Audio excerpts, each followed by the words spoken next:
Hola, ¿cómo están? Gracias por estar con nosotros en esta Historia Un Café, aquí en el canal de la cultura UTV, el canal de la cultura universitaria. Soy Arnulfo Ramírez de la Costa, profesor de la carrera y el departamento de Historia, pues tratando de dar a conocer estas historias que todos los miércoles estamos a las 3 de la tarde para que nos acompañes con temas muy, pero muy interesantes que nos hablan acerca de nuestra historia.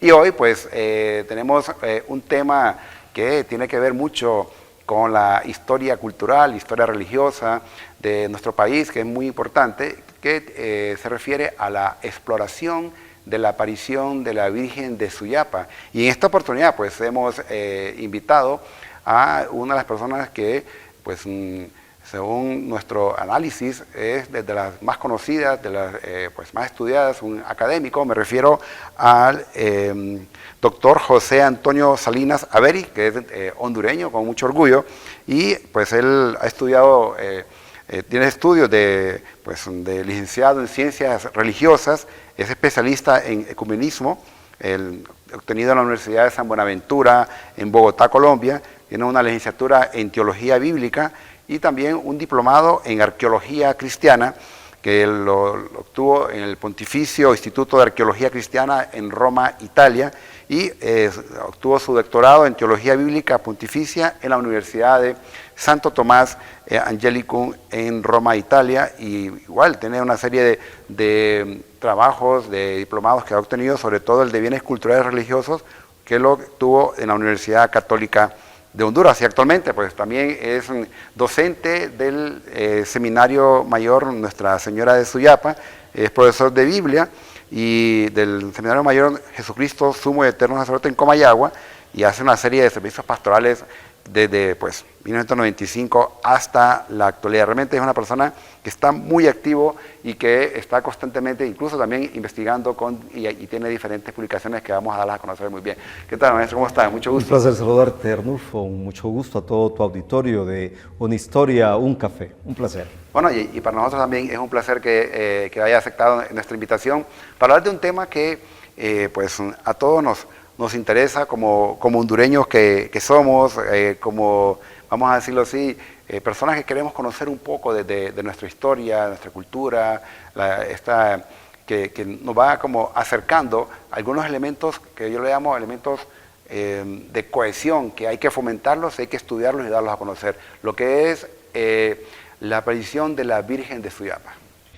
El acontecimiento Suyapa, como un acontecimiento religioso, creo que tendría varias facetas, históricamente hablando. En primer lugar, que si la familia Colindres, formada por Isabel Colindres, que era la mamá, y Alejandro Lorenzo Martínez, cuando encuentran esta talla en madera de 7 centímetros de la Inmaculada Limpia Concepción de María y la llevan a la aldea de Suyapa, no era una desconocida. ¿Qué quiere decir? Que en el ambiente de este siglo XVIII estaba la presencia cristiana de aquellos primeros evangelizadores.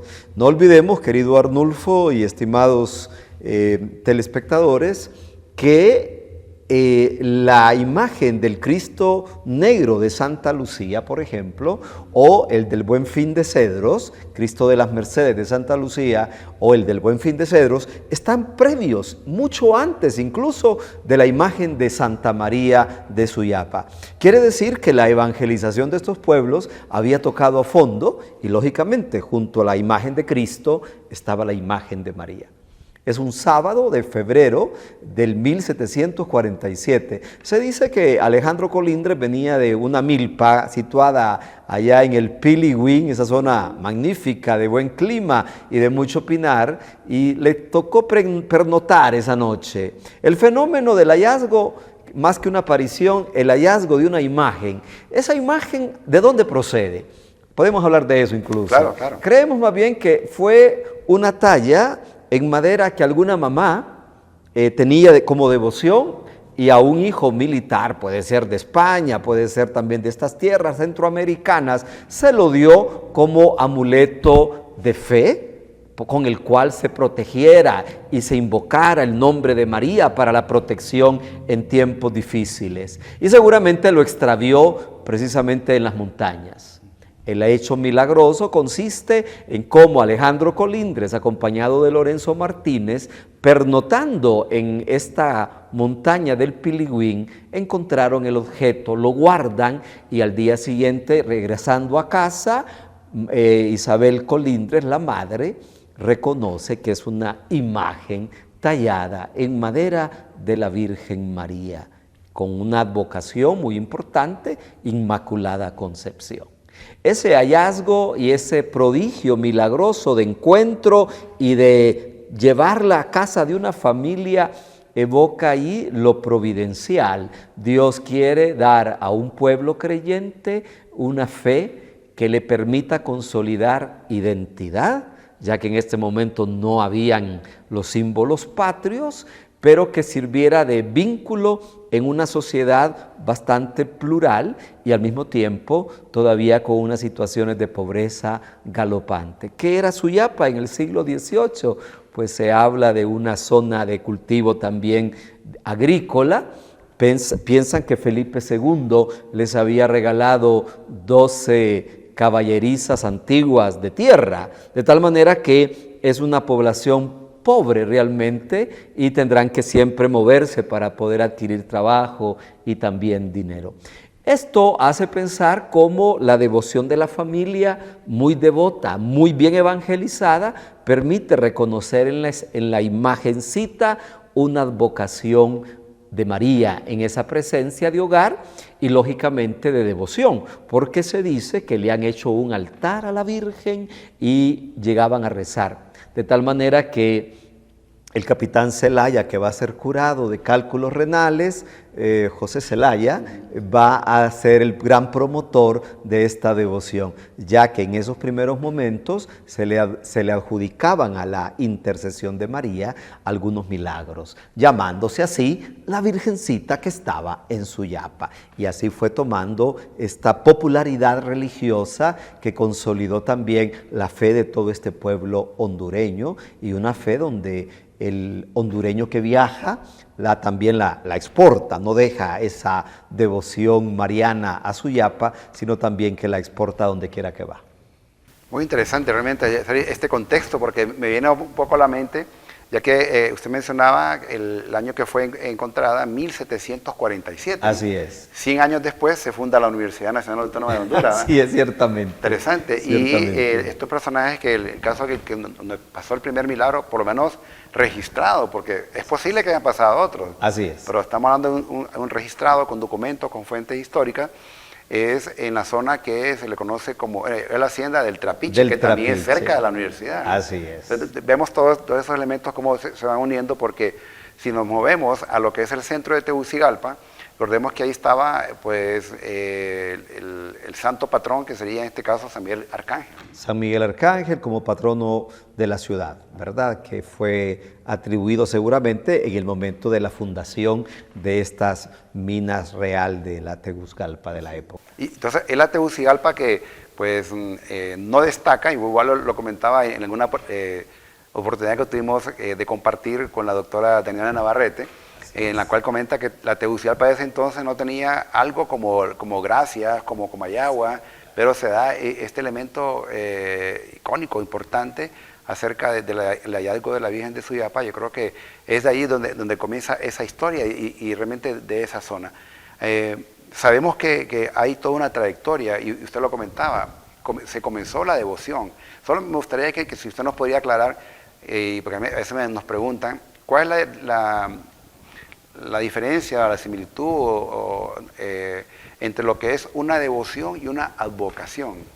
Ok, la advocación representa cómo conocemos el hallazgo, la presencia, el significado de esto que nos es de valor religioso. Por ejemplo, cuando miran a la estatuita de Santa María de Suyapa, la reconocemos bajo una advocación, y viéndola uno dice, por los rasgos y atributos de la imagen, forma del vestido, la forma de las manos, el tipo de mirada, el tipo de cabellera, esos atributos nos hacen comprender que nace la advocación. ¿Qué imagen de María estamos apreciando. Y lógicamente la imagen que guardamos en Suyapa desde 1747 es precisamente una imagen de la limpia, pura concepción de María. Su vestido, sus manos orantes, su mirada con ojos abiertos, su pelo extendido, reflejan que se trata de una imagen de María, la Madre de Jesús, en la advocación de Inmaculada. Otras imágenes de ellas portan al niño Jesús, y ya podemos tener otra advocación, María la Madre de Jesús, María de Perpetuo Socorro, o María que tiene al niño en sus brazos. Pero la limpia, pura concepción es una imagen propia de María en actitud orante, reverente ante Dios. La devoción es como el corazón del creyente se siente identificado, de tal manera que dentro de la veneración que tenemos a la Madre de Jesús, tenemos advocaciones que corresponden a la devoción. ¿Qué quiere decir? Que para muchos hondureños, pensando en mi papá, su devoción por la Virgen María era bajo el título de Suyapa.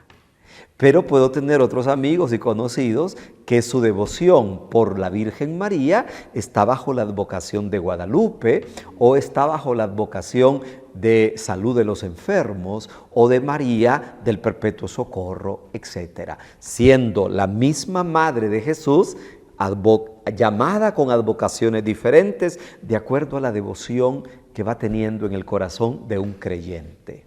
Esto nos queda más claro realmente, porque sí nos preguntan, y algo también interesante, nos vemos un poco lo que son los antecedentes históricos, cuando vienen los españoles a América, y bueno, y el caso de Honduras y Centroamérica, ellos traen consigo lo que se llaman esas devociones, ¿no? Sobre todo a San Francisco de Asís, la Virgen de la Inmaculada Concepción, San Antonio, que van promoviendo. Santo Domingo, San Diego de Alcalá, etcétera, es. que corresponde a la familia religiosa.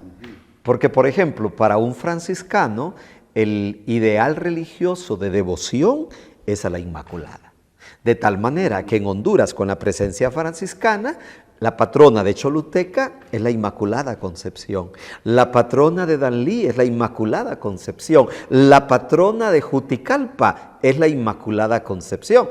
¿Y para qué más decir? La patrona de Comayagua es la Inmaculada Concepción.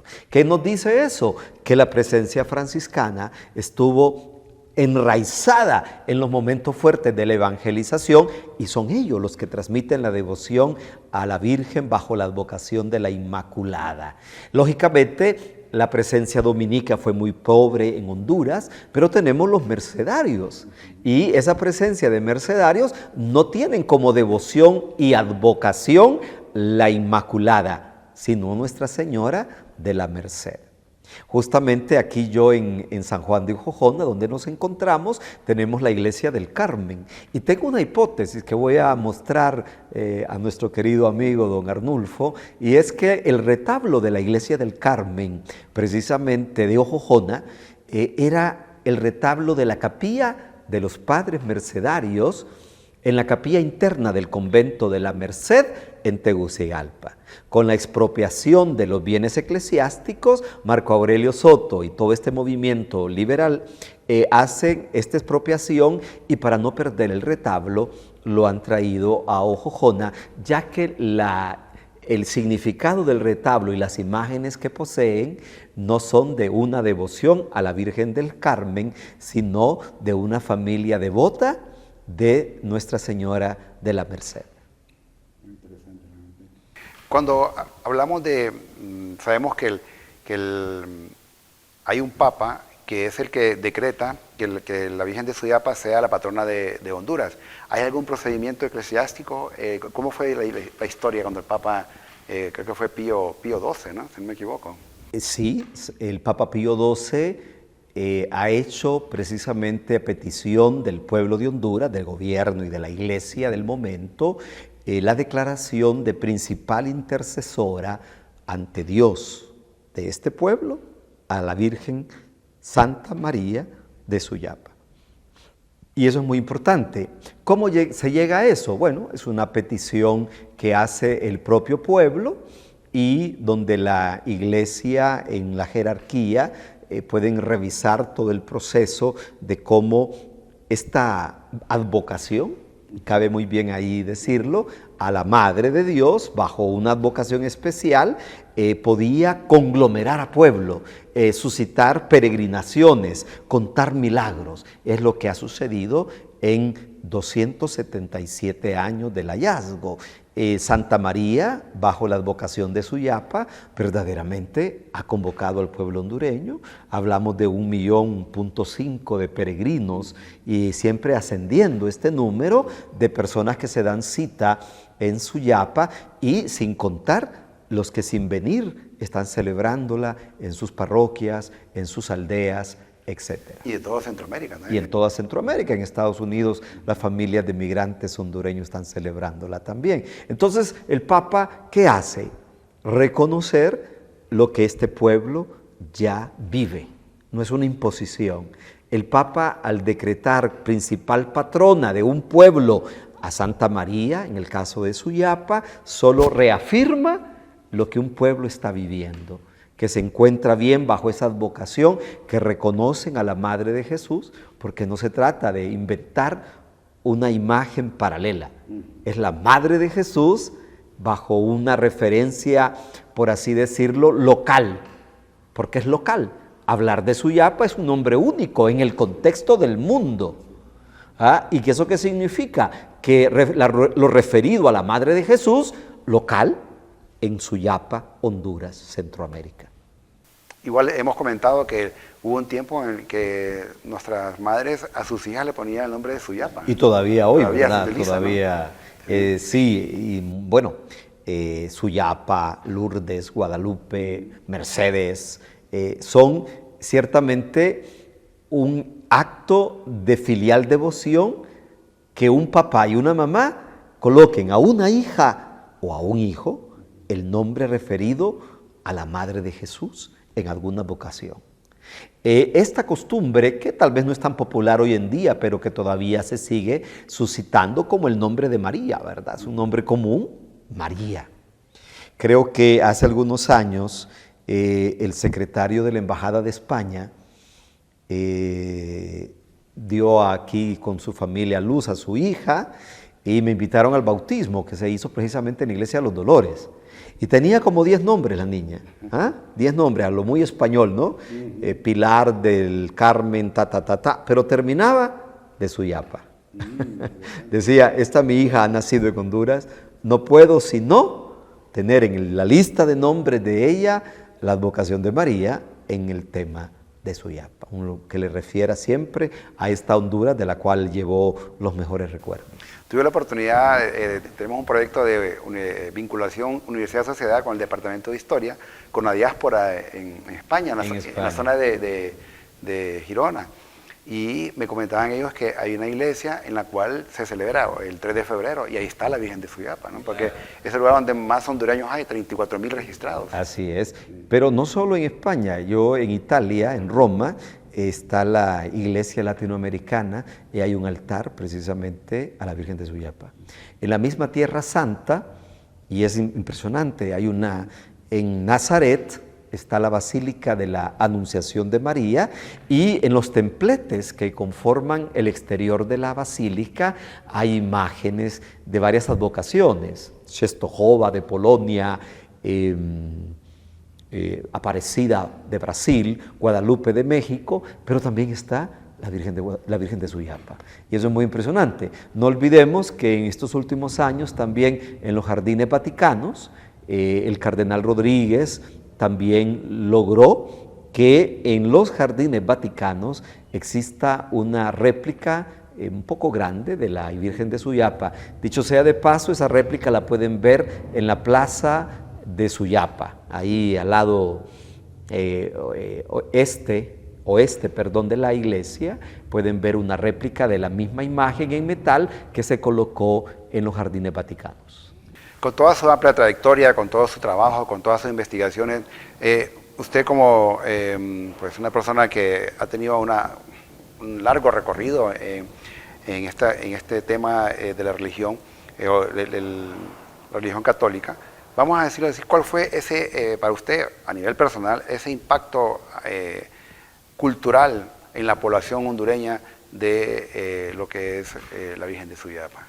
Muy buena pregunta, porque siempre queremos referirnos si esto tiene una repercusión, un impacto, y creo que sí.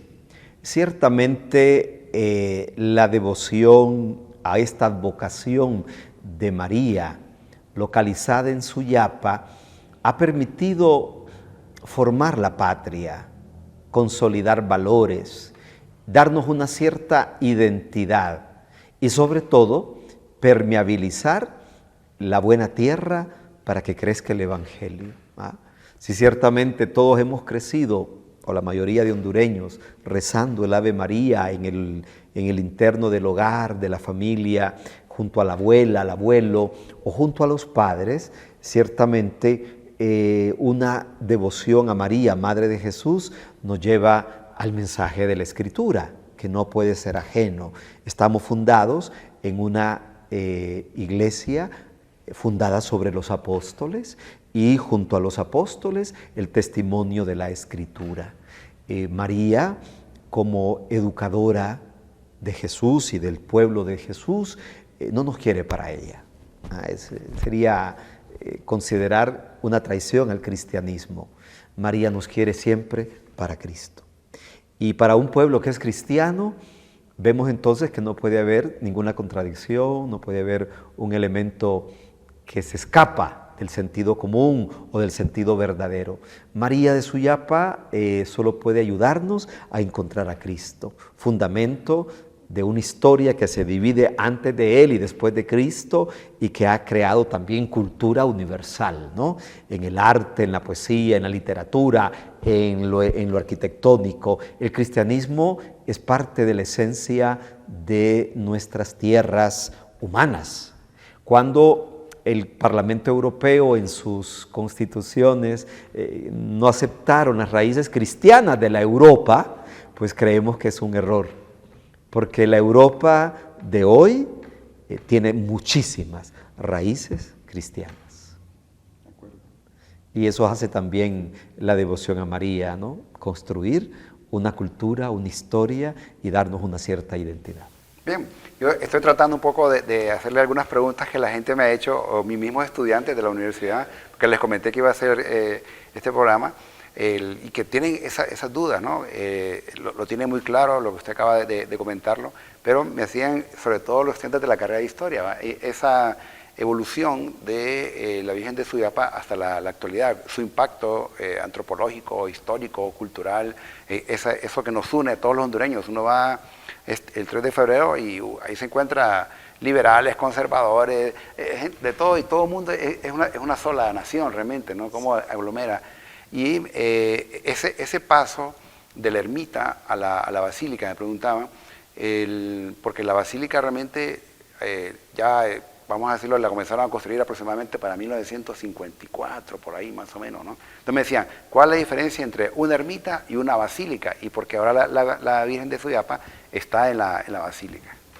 Muy bien, recordemos que José Zelaya ha hecho el primer esfuerzo por darle a la imagen a la que él considera la sanación de sus cálculos renales, una promesa como hacía en la época, ¿no? Te prometo, señora, te prometo, señor, que si me curo voy a hacer esto.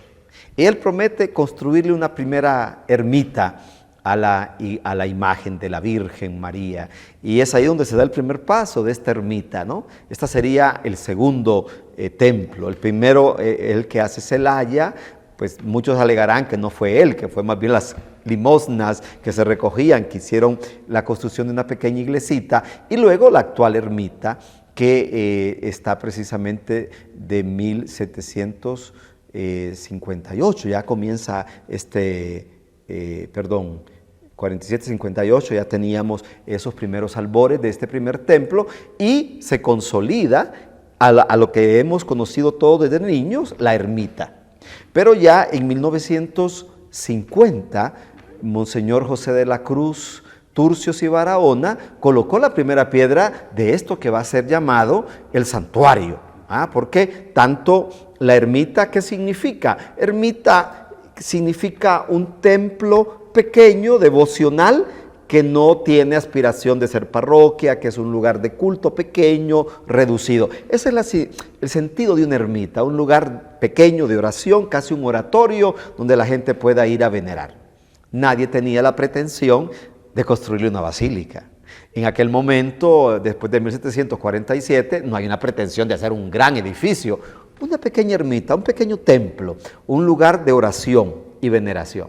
Posteriormente, viendo la afluencia de personas, ya el Cabildo de Tegucigalpa propone construir una iglesia, se celebre misa y se tenga un cura que atienda esto. Entonces las necesidades fueron las que van abriendo eso. Cuando José de la Cruz Turcios y Barahona, el tercer arzobispo de Tegucigalpa, propone ya un santuario con dimensiones grandes, entonces ya estamos hablando de un camino hecho y con una visión de futuro, construir un gran edificio que ciertamente era un santuario. Acordémonos que es recientemente, hace unos 4 o 5 años, que se declaró basílica, aunque era el ideal de siempre se le llamaba Basílica de Suyapa. ¿Y cuál es la diferencia de una ermita a un santuario, a una basílica? Bueno, en primer lugar, corresponde a necesidades. El pueblo ya no cabía, se va a hacer un templo más grande y luego honrar a ese templo por la cantidad de fieles que llegan con un título de basílica que significará precisamente una iglesia madre en el contexto. Recordemos que las basílicas principales son 4 en Roma, que es San Pedro Vaticano, San Juan de Letrán, Santa María Mayor y San Pablo fuera de los muros. Esas son las 4 basílicas del cristianismo. Santa María de Suyapa reside en una basílica que se le llama Basílica Menor, precisamente por eso. Muchas gracias, muy interesante realmente poder aclarar estos conceptos. Bueno, ya nos quedan pocos minutos y nos encantaría que nos hablara de este recinto en el cual estamos. Un poco, en poco tiempo, porque sí es un lugar muy agradable, lo comentaba al entrar, impactante, es una historia que encierra todo esto. Nos comenta acerca de la iglesia. San Juan de Jojona es uno de los pilares de la historia de Tegucigalpa y de Francisco Morazán, ya que las minas de Guazucarán, muy cercanas, permitieron la fundación de este lugar y sobre todo de una presencia religiosa. Ya en el 1598 se habla de que existía un pequeño templo y habían sacerdotes que atendían a la población minera. Sacerdotes españoles cuyos nombres están documentados y que precisamente evocan ya una presencia cristiana y un lugar de culto. Nos encontramos en esta iglesia que no es la original, ya que incluso el alcalde mayor de Tegucigalpa, según los anales de la historia, ofreció dinero para la restauración de aquel edificio en el periodo del alcalde mayor de Tegucigalpa. Y posteriormente es Mariano Castejón, el presbítero, que en el 1823 concluye esta iglesia que ya Hipólito López, antes otro presbítero, había dado con torres y con una fachada neoclásica. Ahora bien, nos encontramos en el interior de esta iglesia dedicada a San Juan Bautista y pues tenemos un retablo de Gómez, el mismo que ha trabajado la Catedral de Tegucigalpa, con un remate de final con la presencia, la imagen de un San Juan Bautista, que dicho sea de paso es de 1816 y vino de León, Nicaragua. Así es una sola nave. Esta es la zona del presbiterio y tiene todas las características de un periodo colonial republicano, ya la concluyen en 1823, pero lógicamente tiene todo el valor de la época colonial en su ubicación de este a oeste, ¿no? Aquí en las tardes tenemos aquel óculo de ventana arriba de la puerta principal que ilumina todo el edificio y que hace recordar cómo está hecho precisamente para que en la tarde, cuando no había luz eléctrica, la luz del sol pudiera permitir las celebraciones del final del día, donde la gente podía reunirse. Lógicamente no tiene puertas a este extremo, precisamente porque estaba el río, entonces viendo la protección de la población, solo tiene puertas laterales de este otro lado. Entonces vemos la funcionalidad y la capacidad artesanal de aquellos maestros de obra que han hecho que en 200 siglos esta siga siendo la casa más importante y la mejor conservada de todo este casco histórico de San Juan de Jojota. No, nosotros agradecidos por haber estado pues, en este escenario bicentenario realmente, ¿no? Es una iglesia bicentenaria, 1823, que se dio la independencia absoluta de Centroamérica, tiene mucha historia, así que vamos a seguir contando esta historia de este lugar tan precioso, lo que es también Jojona y sus alrededores. Doctor Salinas, ha sido un placer haber compartido con usted. Gracias. Ha sido de mucho aprendizaje y a ustedes, pues recuerden que nos escribas, estamos en nuestras redes, que puedes verlas abajo de nuestra pantalla, para que siempre nos estés acompañando en Una Historia, un Café. Soy Arnulfo Ramírez de la Costa, nos vemos en el siguiente programa y que tengan un feliz día. Hasta pronto.